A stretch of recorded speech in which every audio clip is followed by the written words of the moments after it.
things, and to what extent should be going in. I think to deal with that, let's get Dr. Pallavi Mohan on the view. Dr. Pallavi Mohan, can we have you on the screen now? He's a celebrity in himself.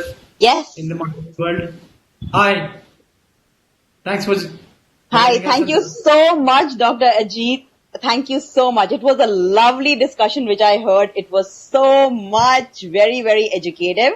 All the panelists were giving so many information. So first of all, Dr. Ajit Saxena, I would like to thank you and IPCA to organizing such a beautiful roadshow.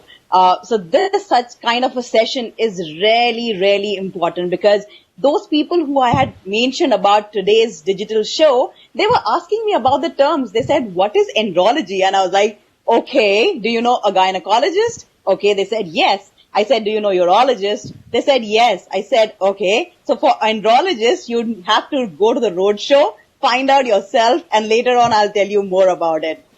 So well, why she's such a successful. I said, see why you are such a successful marketing woman. Well, thank you so much for saying so. Thank you so much. But I have to thank you all for putting this together. It was a beautiful thing, a digital show which was put together for knowledge. Now let's get to the marketing points. Well, yes. So first of all, educating somebody is not actually marketing, although you will call it as a marketing term or a terminology. But in this particular section, I have divided into 5 parts. Firstly, education sessions. One is CME, which was very well said by Mr. Garg and Dr. Garg, and it is very important. Education not only for other doctors, but also for the public. People do not know this term. People do not know that such instances are a disease or a problem or a malady. So first they have to be told what it is. So definitely education sessions are required. Now, how would you promote it? That's also a different view altogether. One could be social media, it could be Twitter, it could be Facebook, it could be LinkedIn. Basically, you're imparting knowledge to people, you're giving knowledge. So it could be done through CME and customer. So that's the first point. The second one is staff training. Now that is, because although people might be hesitant to go to the doctor and ask that I have a problem, they might say, okay, you're going to a urologist, and then, yes, there is a problem, so andrology. So although a person is going to the andrologist, but he's scared that people will know about him. So the staff has to be trained very well so that it is protected. The information is kind of protected and he's not very, he doesn't get shy away or think that it will be shared with too many people. The third is confidentiality, tracking, maintenance of data, and it should be password protected. So the person who's coming there for a particular andrology problem, he or she must definitely guided. He, in this case, will be definitely guided that all your data is confidential and it is password protected. So nobody knows exactly what is the problem with you or can see data easily. As in various hospitals, sometimes information get leaked, although every information is kept secret, but sometimes the information gets leaked. So that's the third point, confidentiality, password protectedness. The fourth is review by patient. Gone are the days, old times, people will not talk about sex and this and that. Now people openly talk. As Dr. Sanjay Garg said that they are live-in relationship, Dr. Vinod mentioned certain points. So yes, now people are not very hesitant, they are not very shy kind of a stuff, and they talk about it. So definitely take reviews. You might make a separate ID because the name would not highlight. So you can put a separate ID to a particular person, but the review mechanism is really, really important. Before I go and buy something or go for a service or go to a doctor, definitely I check reviews. And these days, everything is online. People are on their device morning to evening. So review mechanism is really important. The last but not the least is feedback channel. Now, a lot of customers may not be happy or may be happy. The doctors have to know it both ways. The positive and negatives go hand in hand. So you have to know what is it that we have to improve or what is it that we are doing really good, and that should continue. So these are the 5 marketing points which I would like to highlight, but definitely would like to thank you all that it was a beautiful session and all the points were already, majority was covered. So thank you so much. Any questions which you want, which I would pertain or ask, you would like to ask? Yeah, there are a lot of questions for you. But let me ask Dr. Prem Kumar, are we ready for such kind of a marketing dance in our general practice? Sir, gradually we have to get into it, and though see the corporates, they have already started, but as she said, other than marketing, we have to other things also, like getting reviews of patients and all. So indirectly they are also a form of marketing. It's not a direct marketing, but it helps you to get more and more patients. So, and taking the patients into confidence by having data protected. So there are so many things which is said. So I think we have to be ready with that. It's not marketing alone. There are so many things which will increase the confidence of the patients in a andrologist. So time has come when, particularly in andrology, we need a person to manage that part of the whole thing. Dr. Vinod, what is your thought on that? I have 2 points on that. One, as we all know, the world is expanding, and one mouth-to-mouth campaign or word-of-mouth type of campaign has come down because people rarely talk between themselves. They all talk through social media or phone. So naturally, now the word-of-mouth is reviews. So it is definitely a point, and we have to look into reviews, and we all see reviews whenever we are choosing a service. So that is an incoming thing, and we have to be on that. Secondly, coming to marketing and appointing a marketing person and things like that, it is the choice, discretion of the particular consultant. But one thing has to be very clear. As a doctor, we have to be very clear about your ethical standards and ethical policies. Because marketing people may not be completely aware of all these things. So you have to be scrutinizing all these things. Otherwise, you can land into problems. Because they look at the marketing as a marketing part, that is their own professional things. Right. They give their ideas, then we have to screen it through your ethical sieve and take whatever else needed. Then it can be definitely helpful because now the world is of marketing only. Pallavi, Dr. Vinod has raised a very important point, which is that marketing should be within the framework of MCI guidelines. Out in open, we should have a wider platform.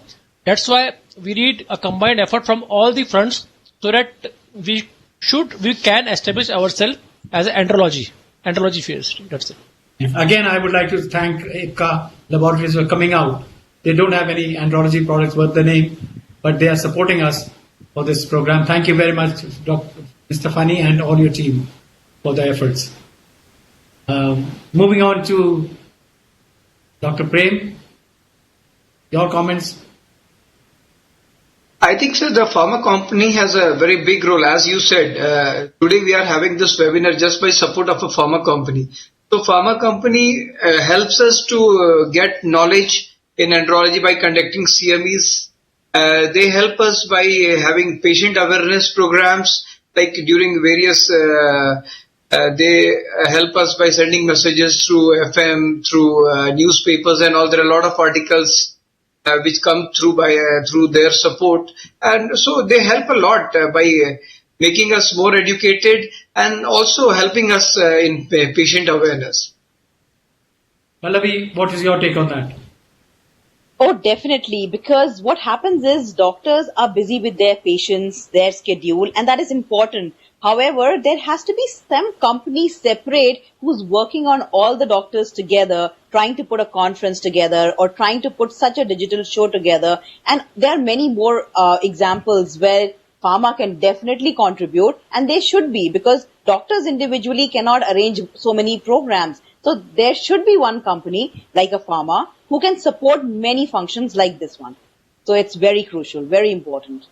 Good. I'll move on to the next point, which is kindly tell about fellowship courses or training courses in andrology. Dr. Ravi Prakash Mishra from Lucknow wants to know. Tamina, you've done a course abroad. Tell us about the courses that are available outside India. In India, there's no recognized course as such. Yeah, I have done my fellowship from Mount Sinai School of Medicine. It's in New York. So there you have the Department of Sexual Medicine, and I have chosen to do a 1-year long fellowship. Yes, sir. So that's one of the courses that I am. But at that time that you applied to Mount Sinai, were there any other courses available? There was in sexual medicine, there were just two branches, but more than that. But right now, I'm hearing that there are many more which are being offered by the university, not only Mount Sinai, but many other medical schools. We've got some congratulatory messages. Great effort, says Dr. Saha from Varanasi. Thank you very much. Good session. Dr. Arya says from Jalandhar. Thank you. Highly relevant topic from Dr. Tapas in Durgapur. I hope you've learned something from it today. And keep me posted with what goes on. Now, there's another one. In spite of all the efforts, the main hurdle is the attitude of parents of young couples towards premarital, marital sexual guidance.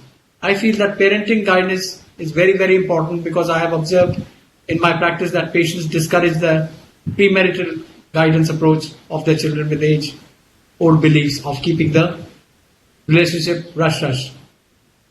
Your thoughts, please. Dr. Mukesh Trivedi from Vadodara wants to know. Can I ask Dr. Shamila to answer that one first? Premarital counseling is as important as postmarital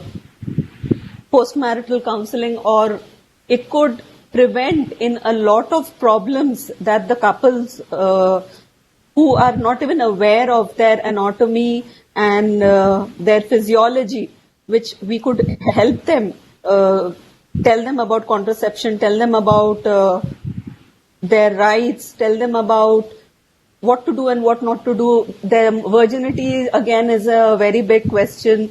So these all are covered in premarital couple counseling. So it is definitely very important. I see a lot of patients who are encouraged by their parents and in-laws prior to their marriage, during their engagement phase. They come and they have a session with the doctor.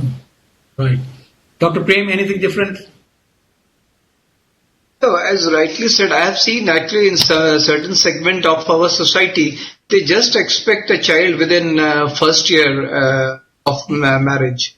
So while the couple has not settled also, so I think we need to educate the parents also in some form.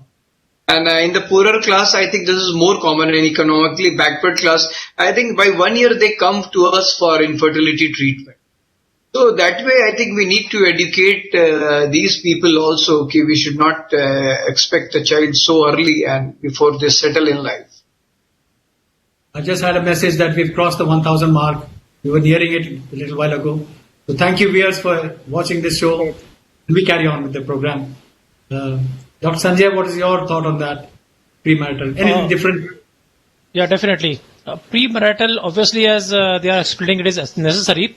But I would say this should start at a grassroots level. As we should promote sex education, even right from schools, where a child or a student is made versed about the anatomy, about the physiological changes. Thereafter, the teacher, the parents, they should go hand in hand. As we talk about other things, when we talk about academics, now we are talking about sports also. So we should also discuss with the teacher, with the student. The parent should discuss it, and there should be a platform there where the child is educated right from the beginning, at certain age, obviously. And thereafter, this should carry on as the person is mature for a marriage. This should carry on for a premarital counseling. I think we are a small minority. We are a small voice of andrologists, but we should insist that it become a part of MBBS program at least. And if it comes in the school level, it will be even better. As you are saying, sexual health should be a program at school level. Dr. Vinod, your thoughts? Yeah, now the problem is not in educating. Now the question is not of learning, it is a question of unlearning things. Because for everybody there is everything at the tip of the hand, and they know a lot of things about sex. But the problem is they have a lot of things about sex. And our biggest headache is making them unlearn what they have learned and tell them that that is not the truth and the truth is something else. So